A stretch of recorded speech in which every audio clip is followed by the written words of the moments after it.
Good evening, everybody, and welcome to Bible class tonight. Good to see a mixed crowd and a couple of visitors. Brother Brian, who, as we all know, is leading the presentation tonight, and also nice to see you here back with us, Renee, as well. Brother Renee. Tonight we've got Brother Brian speaking to us about DNA, which I'm looking forward to because I'm familiar with LOL, ROFL, IDK, and BRB as the phone acronyms, but DNA I've never used, so it's going to be really good to get an explanation of what DNA is all about so I can use that as a shortcut when I'm texting somebody. No, DNA, the wonder molecule, is what Brian's going to be telling us to, and I did have to look up what DNA stands for. Does anyone know, like just a show of hands, what it actually stands for? 1, 2, half a dozen? Okay, I'm not even going to try and pronounce it because I couldn't read it, but I'm sure Brian will tell us in due time. So let's start with a supremely appropriate hymn, followed by prayer, and that's hymn 110.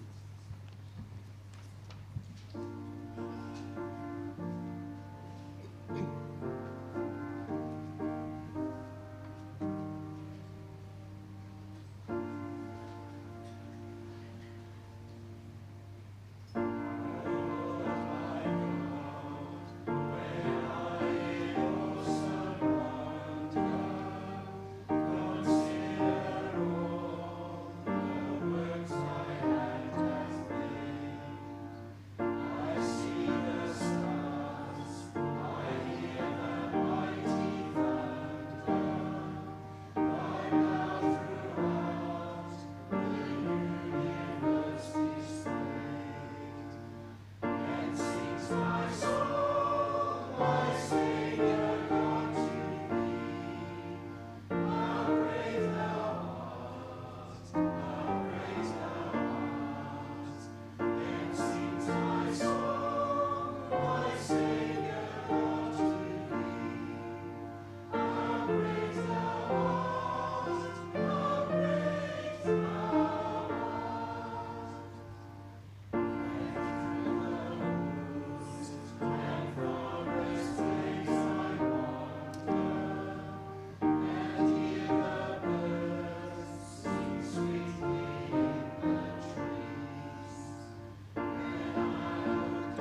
Yahweh,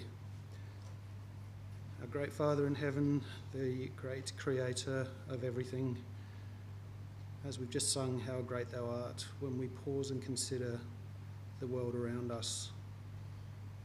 And while we might often easily be distracted by the technological changes that we see around us and the growth in those areas, we can lose sight of the complexities which you have made, which are so much more intricate and so much more powerful, and give us pause for thought about the reality of life and its existence and everything that we see around us, the complexities of the universe in all its broad expanse make us think how great thou art. And tonight we spend this time together to delve into your creation, the building blocks of life, and we pray that you will help us to be encouraged by this as we explore these things. Thank you for the time that we share together now. Through your Son, Jesus Christ, we pray. Amen.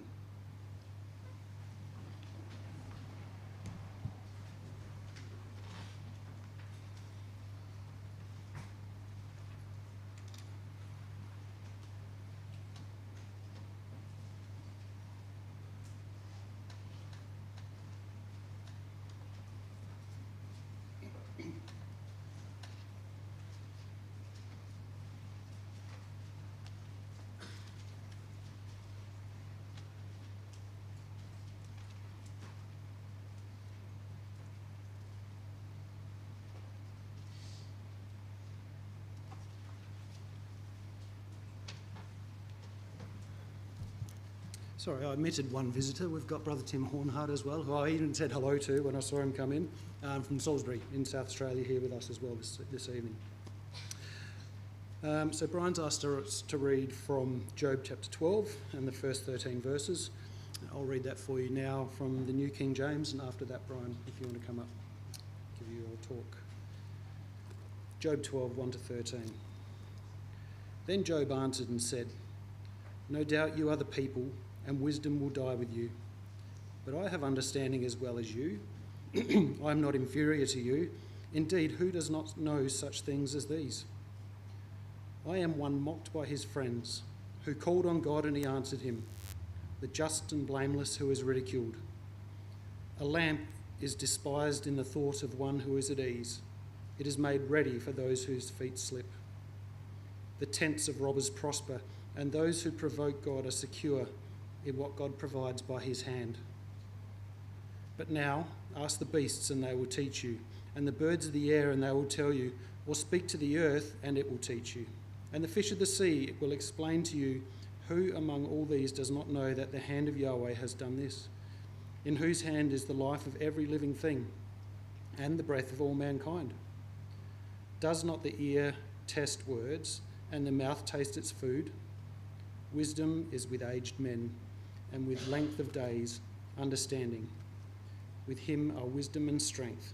He has counsel and understanding."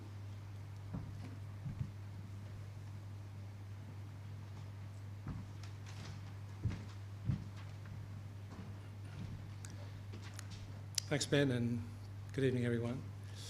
I don't think you'll be able to call anybody on DNA anytime soon, but you'll be able to store all the data that you've ever had in one cell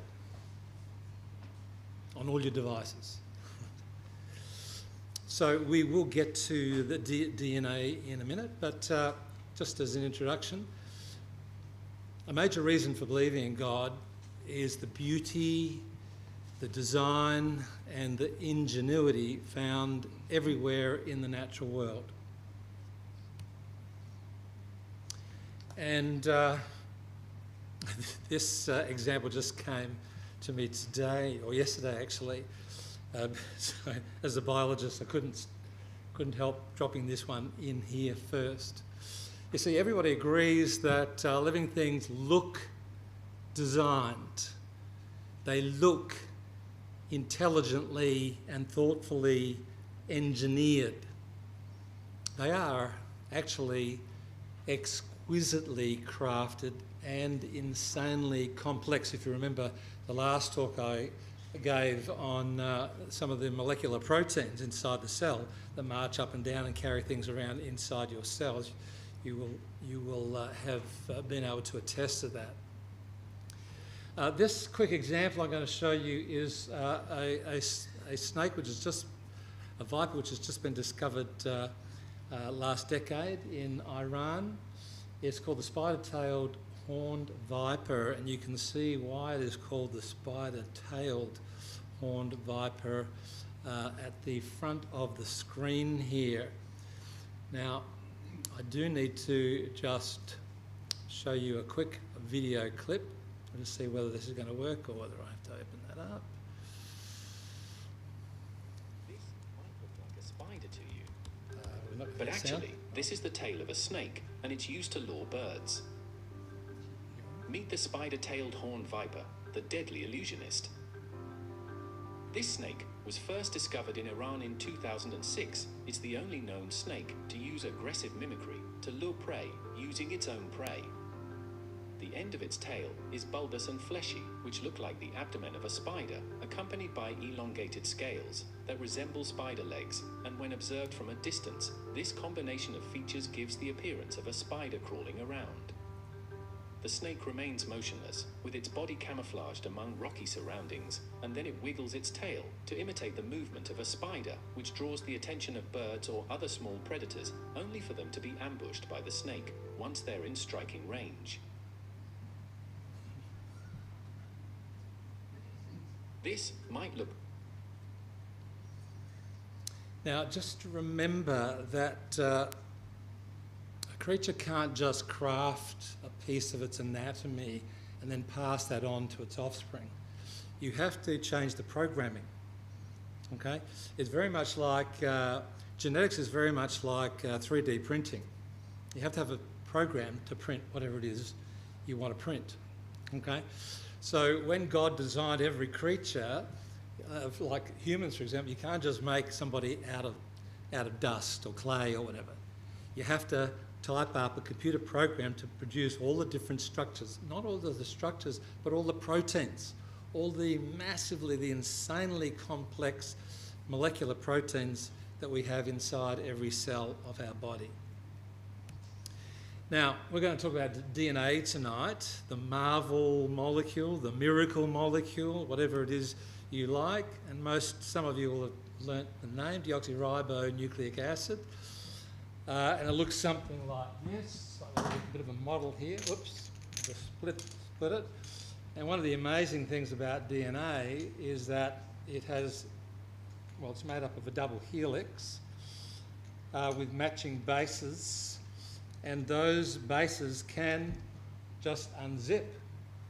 And when you are replicating DNA, you just unzip it and then reform the other half, and then they just zip back up again. I mean, the technology involved with this molecule is truly mind-blowing. There's no molecule in the world like this molecule. It is a molecule that stands out from all of the rest. It's the one and only molecule that contains the instructions for life. Okay? It's very long. As I mentioned, it's very long. It has many unique features. For example, in 1953, when it was discovered, they discovered the DNA code. Well, it took them another decade to find out the actual code. But they found out that this code is a digital information storage system. It's a retrieval. We talk about digital retrieval systems. So I say you're not going to be able to call anybody on DNA, but you can use DNA to record terabytes, whatever is after that, of information. So let's do a bit of a deep dive into DNA. First of all, even though I've got a diagram of it here on the table, you'll notice that if we start off with a frog egg, which is about 1 millimetre, and go down a factor of 10, we go down to about 1 nanometre. That's how wide DNA is. I mean, you can get them about 2 metres long, but if I was holding up a piece of DNA here at the moment, it's like a piece of cotton, it's so thin you can't see it. In fact, I could hold up 20,000 DNAs here and you probably still wouldn't be able to see it because it would be equal to the width of a human hair.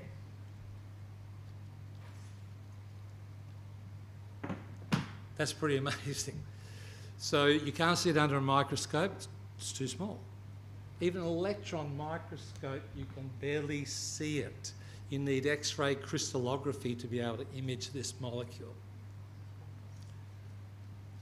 So the amazing thing about any code is being able to decipher and retrieve the information that that code has.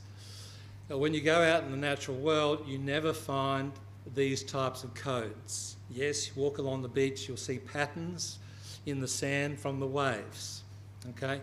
But you will never get a digital code that you can retrieve information from, that you can decipher, okay? So have a look at a couple of the points I've made here about DNA up the top here. It is very much like a computer code, very much like that. It's got 4 letters. Okay, so whereas a binary code in computers uses 0s and 1s, this uses 4 different letters. Where did this sort of digital code come from? Well, as I say, there are no digital codes in the universe that we are aware of except those made by living things. There's lots and lots of different types of code, but none of them come from the inanimate world. Okay, they only ever come from a conscious mind. Okay, they only ever come from a conscious mind. I'll give you a couple of examples. Here's some here. The Morse code.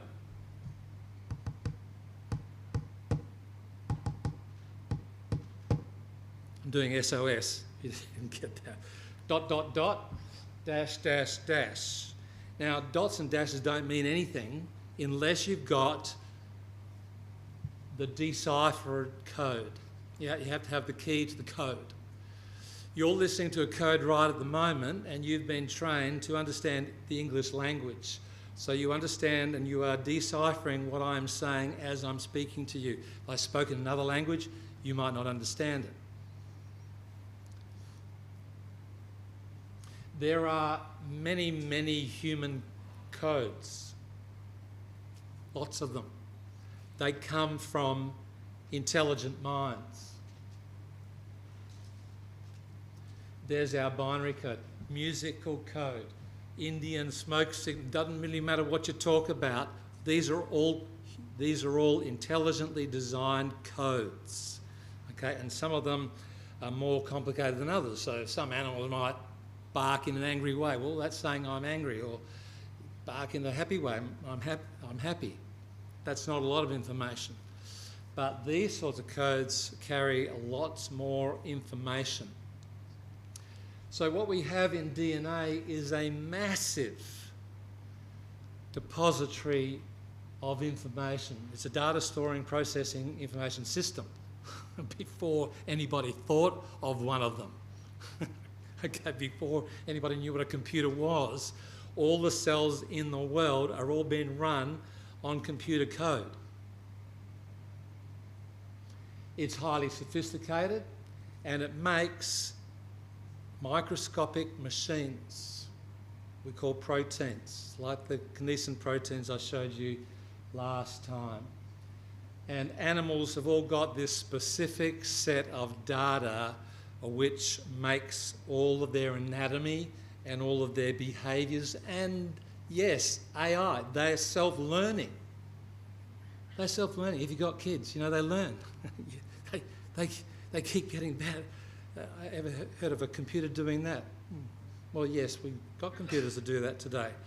But living things have been doing it since they were made that way. So there's a few things I'm going to say tonight you'll probably miss, you won't understand, that's okay. Part of what I want to impress on you is the complexity of this involved. Nobody has ever been able to work out how DNA could start.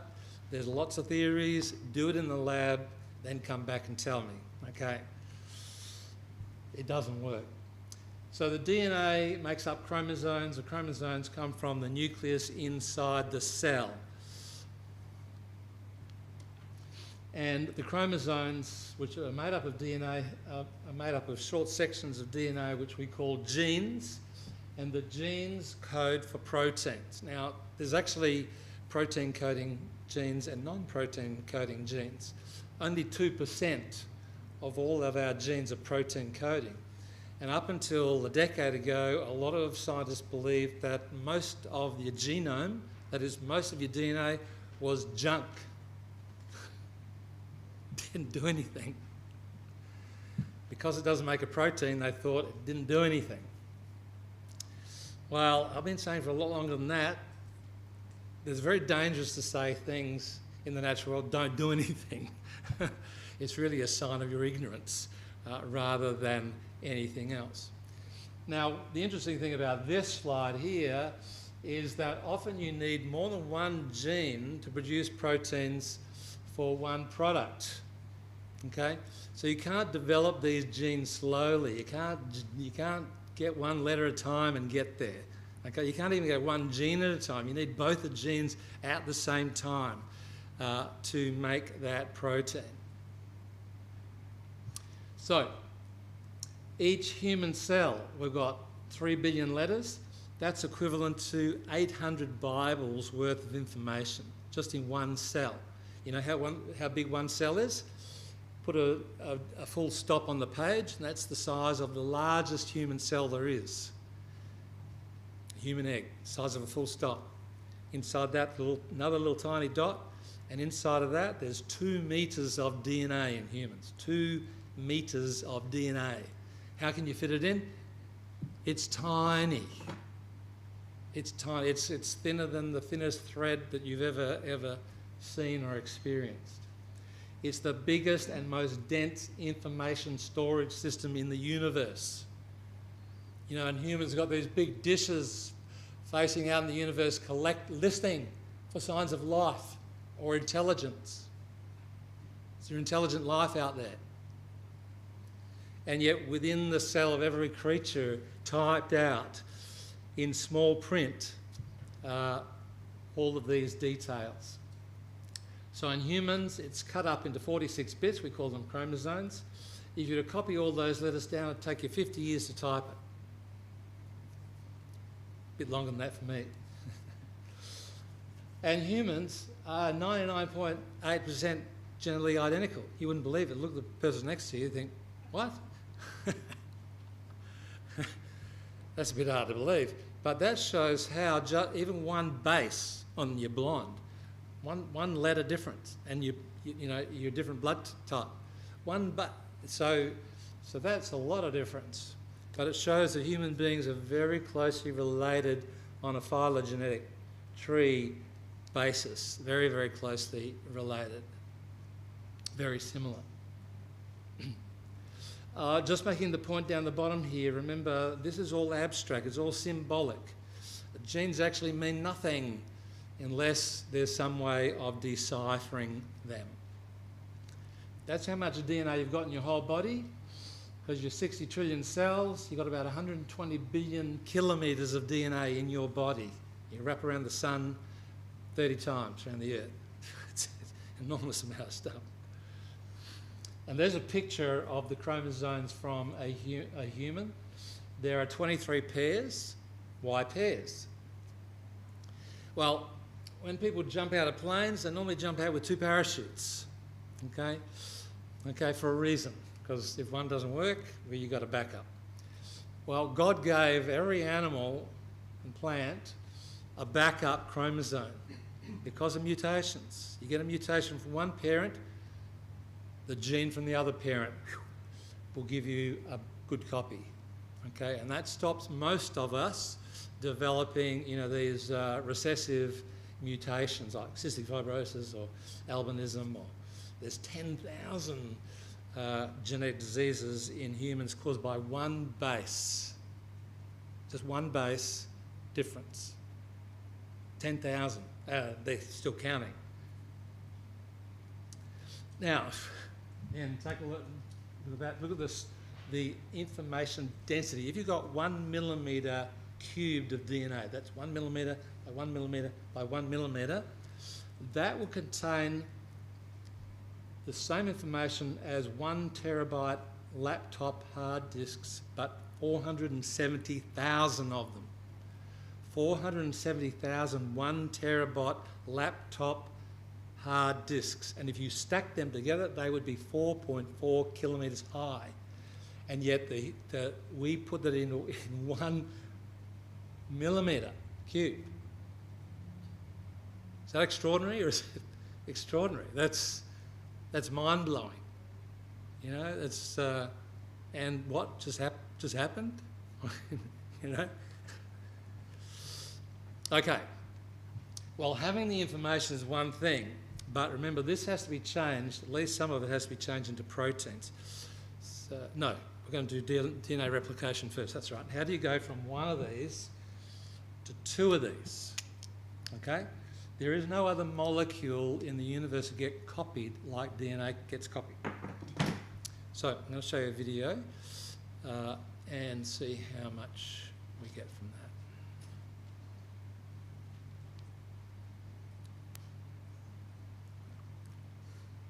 Sounds easy.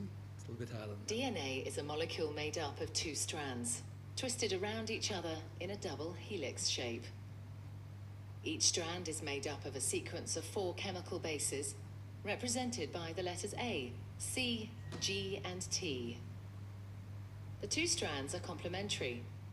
This means that wherever there's a T in one strand, there will be an A in the opposite strand. And wherever there's a C, there will be a G in the other strand. Each strand has a 5' end and a 3' end. The 2 strands run in opposite directions. This determines how each strand of DNA is replicated. The first step in DNA replication is to separate the 2 strands. This unzipping is done by an enzyme called helicase and results in the formation of a replication fork. The separated strands each provide a template for creating a new strand of DNA. An enzyme called primase starts the process. This enzyme makes a small piece of RNA called a primer. This marks the starting point for the construction of the new strand of DNA. An enzyme called DNA polymerase binds to the primer and will make the new strand of DNA. DNA polymerase can only add DNA bases in one direction, from the 5' end to the 3' end. One of the new strands of DNA, the leading strand, is made continuously, the DNA polymerase adding bases 1 by 1 in the 5' to 3' direction. The other strand, the lagging strand, cannot be made in this continuous way because it runs in the opposite direction. The DNA polymerase can therefore only make this strand in a series of small chunks called Okazaki fragments.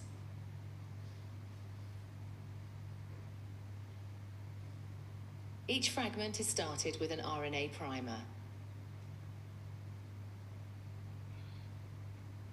DNA polymerase then adds a short row of DNA bases in the 5' to 3' direction.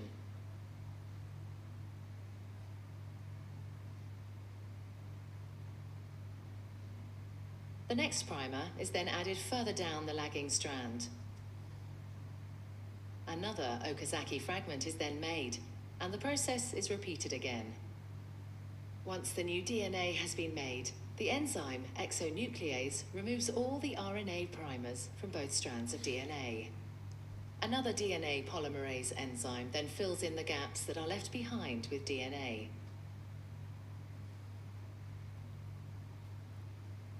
Finally, the enzyme DNA ligase seals up the fragments of DNA in both strands to form a continuous double strand. DNA replication is described as semi-conservative because each DNA molecule is made up of one old, conserved strand of DNA and one new one.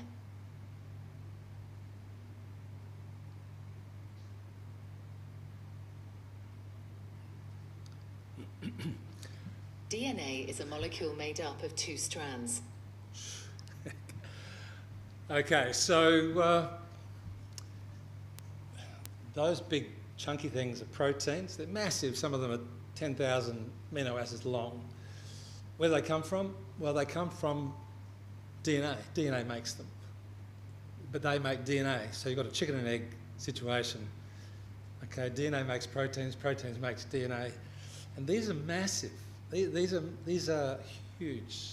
They require thousands and thousands of bases to make.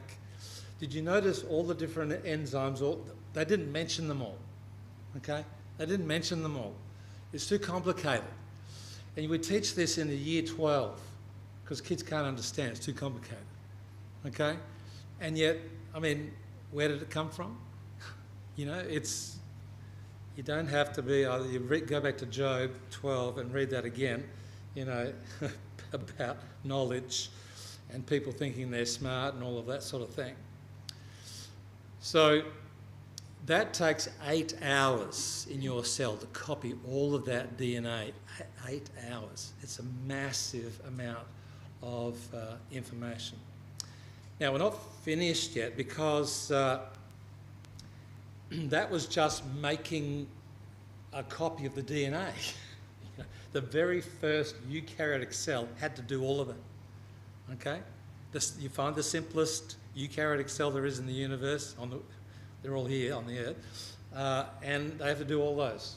Okay? Now, bacteria are a little bit different, but very different to that. So not gradual in any way. Okay? So the next thing is, once we've made our DNA, we have to be able to make some proteins. How do you make proteins from a coded information molecule? Well, 1966 approximately, they finally worked out the code. You know, they deciphered the code because the code comes in 3 letters, and there's 4 letters, A and T, G and C. But they read in 3 letters. It's called a triplet code. And they've actually worked out there are 64 different codes, all of them for 20 different amino acids. 20 amino acids make up all the proteins in the world. Okay? You might wonder why more than 1 code per amino acid. But have a look, for example, at leucine. CUU, CUC, CUA, CUG, all produces leucine. Now, the interesting thing about that is that if you make a mistake in the 3rd letter, you still get the same thing. Whew. Because nobody wants any changes, okay? Unless you're, you know. So the code has got this built-in safety mechanism to stop it being affected by mutation. Okay? So if you run your eyes down there, I think I've mentioned most of those already. There's start codons, there's stop codons, there's all sorts of interesting things. So there it is again, shown in a different way. And this code is used by a part of the cell called a ribosome. A ribosome is a protein building machine. And it reads these codes really fast. Okay. So let's have a look at how it does that.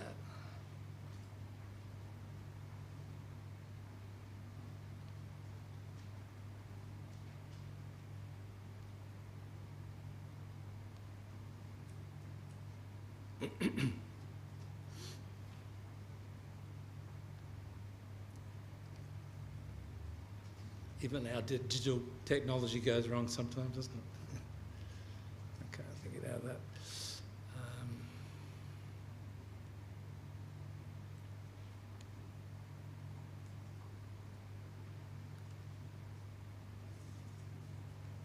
Here is a cell, Okay. the basic unit of all living tissue.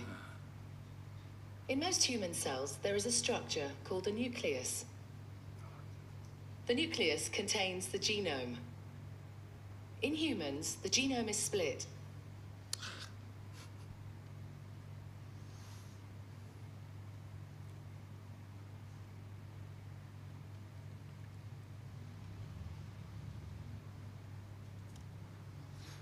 Here is a cell, the basic unit of all living tissue. In most human cells, there is a structure called the nucleus. The nucleus contains the genome. In humans, the genome is split between 23 pairs of chromosomes. Each chromosome contains a long strand of DNA, tightly packaged around proteins called histones. Within the DNA are sections called genes. These genes contain the instructions for making proteins. When a gene is switched on, an enzyme called RNA polymerase attaches to the start of the gene. It moves along the DNA, making a strand of messenger RNA out of free bases in the nucleus. The DNA code determines the order in which the free bases are added to the messenger RNA. This process is called transcription.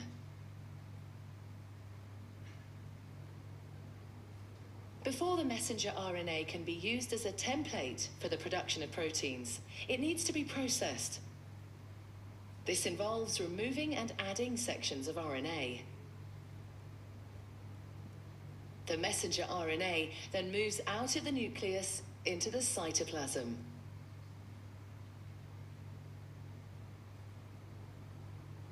Protein factories in the cytoplasm, called ribosomes, bind to the messenger RNA. The ribosome reads the code in the messenger RNA to produce a chain made up of amino acids. There are 20 different types of amino acid. Transfer RNA molecules carry the amino acids to the ribosome. The messenger RNA is read 3 bases at a time.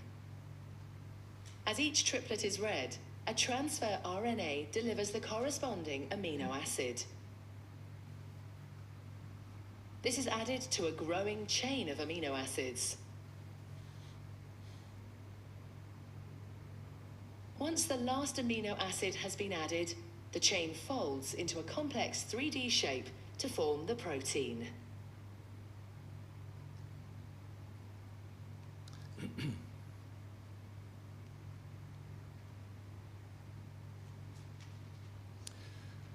So that's pretty complicated. And for the cell, having DNA, it's got to replicate it first, then it's got to make the proteins. The very simplest cell needs at least 400 genes to make enough proteins. Okay, so this is a very difficult thing for cells to do unless it's not all set up right at the beginning. Okay, so you need your ribosomes, you need your tRNA, you need mRNA. You've all heard about mRNA because you've been through COVID. Okay, messenger RNAs. This is an extremely complex interrelationship of hundreds, thousands of different types of molecules. And if you don't have them all in there at the one time, what do you get out of it? Nothing. You don't get anything out of it. This is a very hard order. There's a very high bar to jump over to get a product. It's not an instantaneous type of thing. Okay, sometimes things go wrong with your DNA. In fact, you're going to find out that your DNA has been mutating just while you've been sitting there. And fortunately, you have been made with a whole lot of DNA checking systems.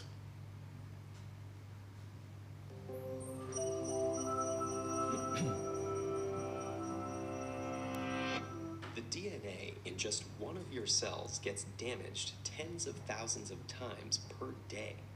Multiply that by your body's 100 trillion or so cells, and you've got a quintillion DNA errors every day.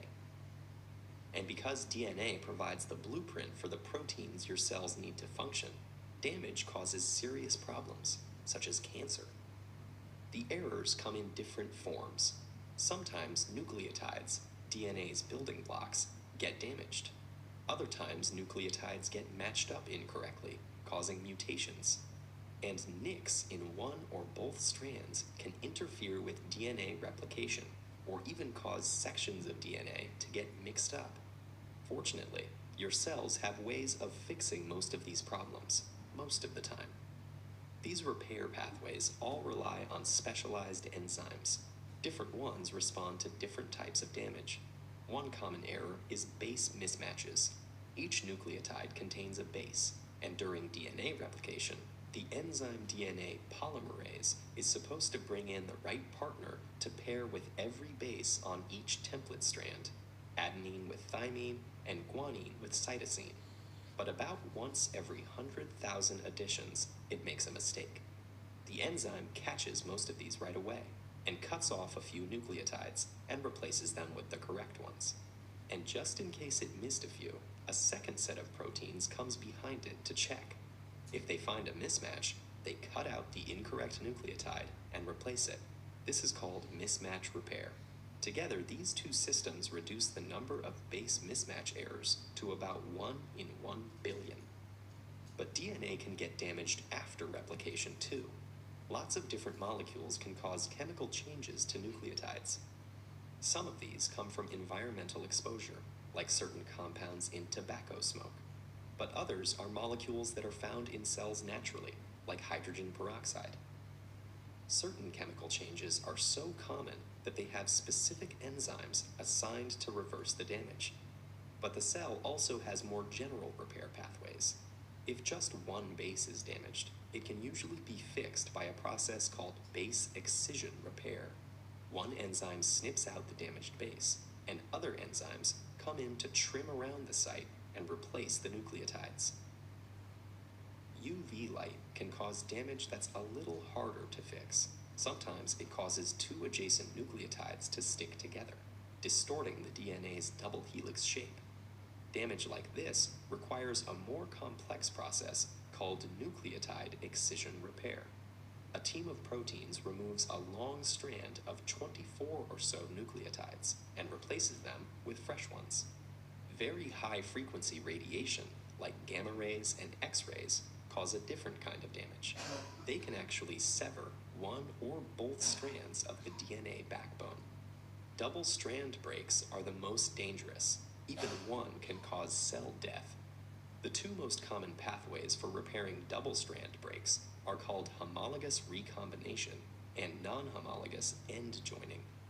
Homologous recombination uses an undamaged section of similar DNA as a template. Enzymes interlace the damaged and undamaged strands, get them to exchange sequences of nucleotides, and finally fill in the missing gaps to end up with two complete double-stranded segments. Non-homologous end joining, on the other hand, doesn't rely on a template. Instead, a series of proteins trims off a few nucleotides and then fuses the broken ends back together. This process isn't as accurate. It can cause genes to get mixed up or moved around, but it's useful when sister DNA isn't available. Of course, changes to DNA aren't always bad. Beneficial mutations can allow a species to evolve, but most of the time, we want DNA.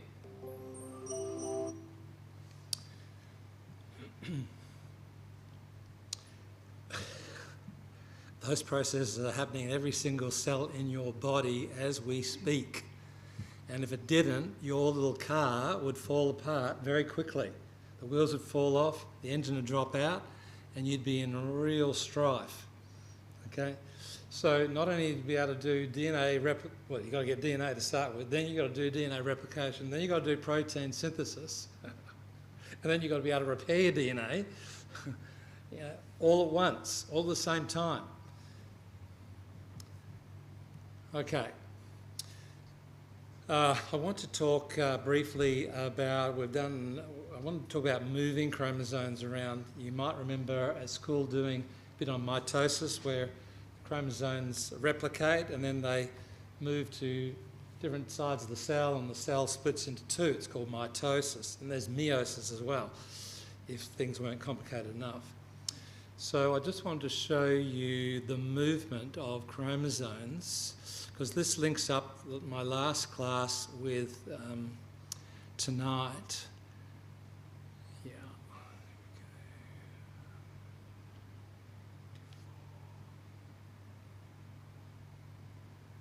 Because the chromosomes actually move. How do the chromosomes move in the cell? They're not alive.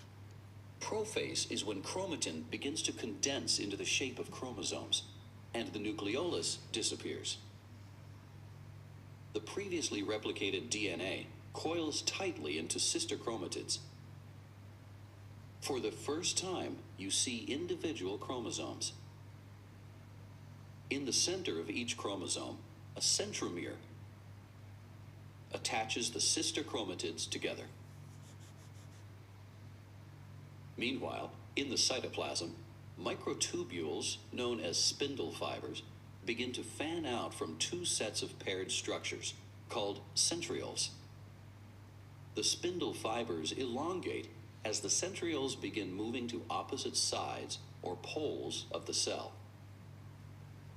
While this is happening, the nuclear membrane surrounding the nucleus disappears. Now that chromosomes are no longer separated from the cytoplasm, the opposite ends of the spindle fibers can attach to the centromeres. Next, the cell enters metaphase. The centrioles complete their movement to the poles of the cell, while the spindle fibers line up the chromosomes along the equator of the cell. The end-to-end alignment of chromosomes results in a sister chromatid on either side of the equator. Anaphase follows metaphase. During anaphase, spindle fibers separate the sister chromatids at their centromere. Once separated from each other, each chromatid is called a chromosome. The single-stranded chromosomes form a V shape as the spindle fibers shorten and drag them through the gel-like cytoplasm. The chromosomes move to opposite poles of the cell toward their centrioles. That'll do. You got the idea. I mean, how do you make a cell do that? How do you write a computer program to make the chromosomes condense? I mean, how do they know to condense? How do they condense? Why do they wrap around those little proteins, those histone proteins? And then how do they move? I mean, we just assume things just happen. You know, like mum cleaning the house just happens. You know, you didn't have to do anything. But in actual fact, if mum doesn't do it, it doesn't get done. Okay, so I just wanted to remind you of the proteins that move other things in the cell. So this is just showing you the kinesin proteins, just to remind you of that.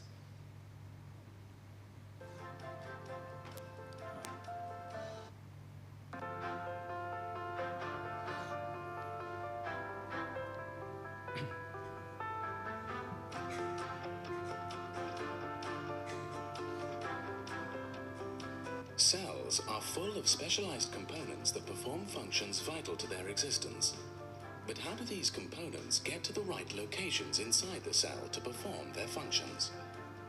For larger components, a transportation system is needed. Meet the kinesin.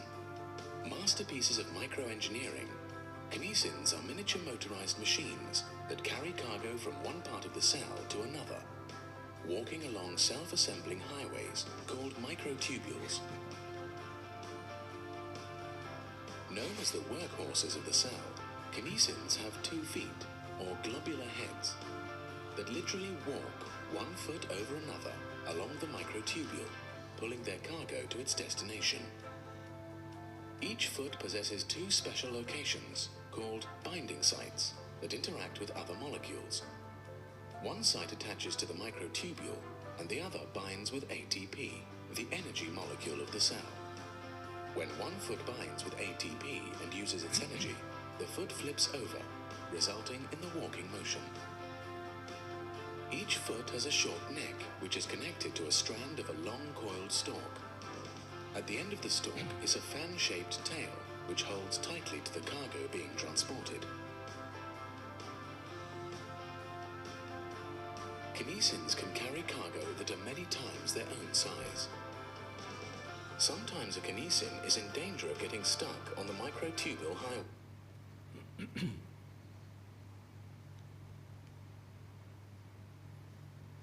Okay, remember that from last time, hopefully, if you were here. And so that's how these chromosomes actually move inside the cell.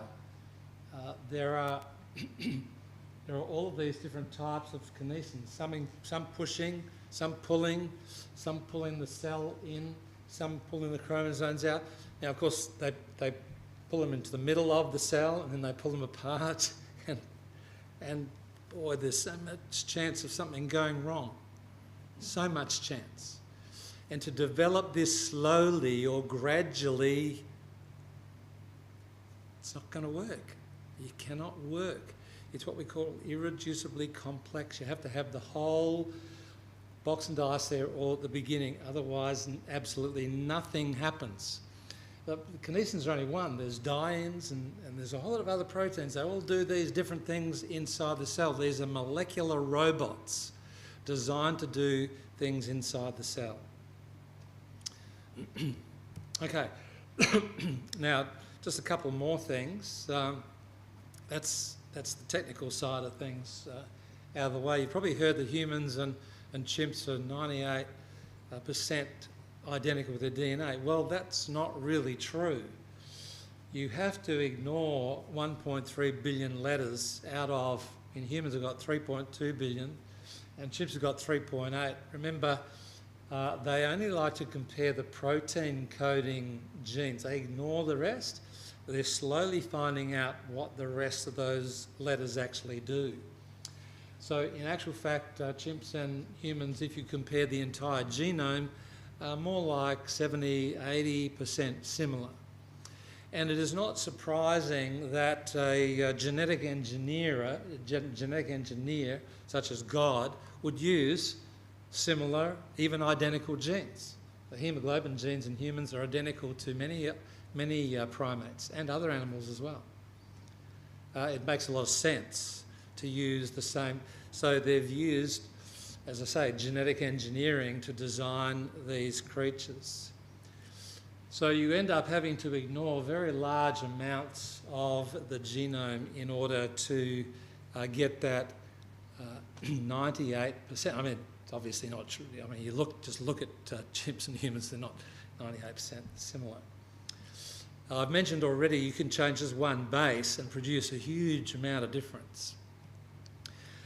Just two other things here. If we look at the Y chromosome in humans, or actually in chimps, and compare them to the other organisms there, they're only 20, 21, 26% similar. But these are enormous differences, enormous differences. And I'm trying not to talk about evolution, I don't want to talk about them, but the amount of difference between humans and apes is more equivalent to the differences between chickens and humans, which would take, if it were possible, which is not possible, would take hundreds of millions of years, and yet there's supposed to be only 5 or 6 million years between apes and humans, which is pretty hard to believe. Any of these changes taking place. We have genes they don't have, we have genes we have genes they don't have, and so on. Another little thing just going past, just before I finish up, is we have another piece of DNA inside of our cells, not just the nuclear DNA inside the nucleus. Our mitochondria, which are the organelles in the cell which produce ATP, or energy for the cell from food, these have their own DNA. It's called mitochondrial DNA. Some of you might have heard of it. It's passed down from the mother. Only mothers pass on the mitochondria to their offspring, so we all get our mitochondrial DNA from our mother. Now, if evolution were true, after 6 million years, we'd expect our mitochondrial DNA to be very different. Okay, but in actual fact, our mitochondria is very similar. In fact, we would predict from knowledge of the flood that the human population was reduced to 3 females, that is Noah's and his wife's daughter-in-laws, and there are actually 3 branches on the mitochondrial DNA phylogenetic tree. So what we would predict, knowing about creation, And what we actually find from the mitochondrial DNA phylogenetics is very, very similar to what you'd expect. And when we look at that on the national level, you'll notice it divides up sort of into those three racial groups. We could talk about mutation. One last thing, somebody told me I could get 1/2 so I'm going to just steal a couple more minutes. I would like some ideas, and I would have liked some questions actually, but somebody asked, how do plants absorb water up into the shoots of the tree? So I thought I'd just quickly answer that question. We have to break the laws of physics to do it, okay? Because if you get a straw into some water and suck on it, you get a machine to do that, a pump, you can suck it up 10 metres max. Produces a vacuum. That's as high as a human pump can pump. You can't pump more than 10 metres. So you've got a multi-storey building, you have to have lots of pumps, pump the water up, okay? So how do plants do it? How do plants pump it 100 metres up in the air? Thousands of gallons, thousands of litres of water every day. You know, big carry or something like that. Well, there's three mechanisms. The first one is in the roots. The roots are actually very salty, and that absorbs water from the soil, and that produces what we call root pressure. But that's not the big one. And then up through the stem, there are these xylem vessels, are very thin, and the water creeps up inside of those using processes called cohesion and adhesion, sometimes called capillary action. But even that's not the main thing. The main one is the one at the top. This is where the water actually evaporates off the top of the tube. And it's that part which breaks all the laws of physics and allows the water to go up 70 metres in the case of our carriers here in Australia, and the redwoods, of course, up to about 100 metres in the US. So the water should boil. It should boil, and it should still not go that high, but it does. You can watch videos on YouTube, and they say it breaks all the laws of physics. So it's not surprising that somebody was a little bit puzzled by how that process takes place. I think I'm out of time. Thank you.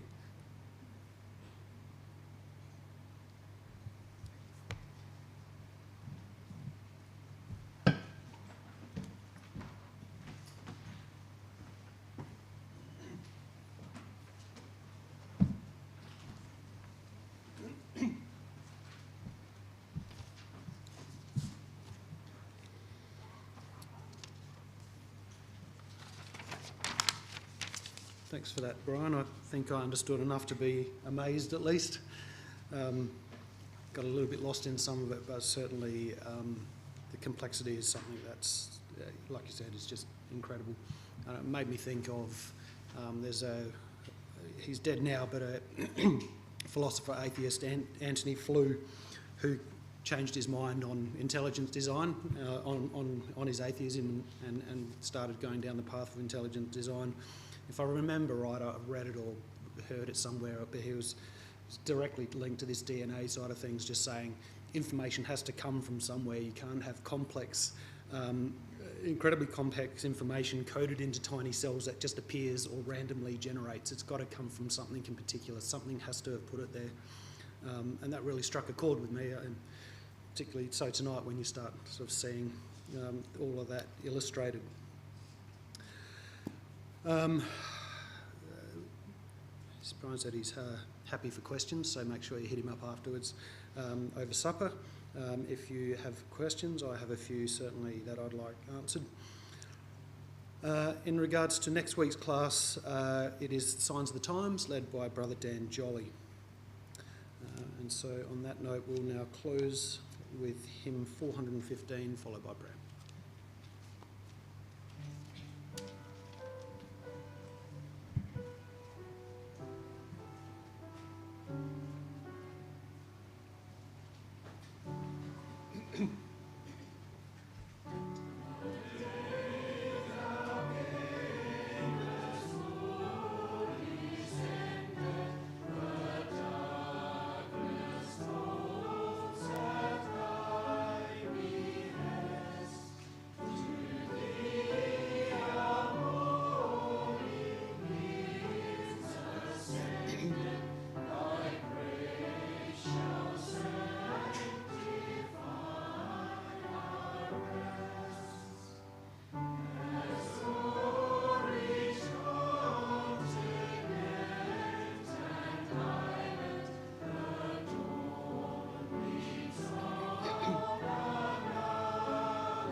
Father in heaven, we come before you once again in awe of the things that we have seen as we begin to understand what must have gone on in the planning room before the day of creation.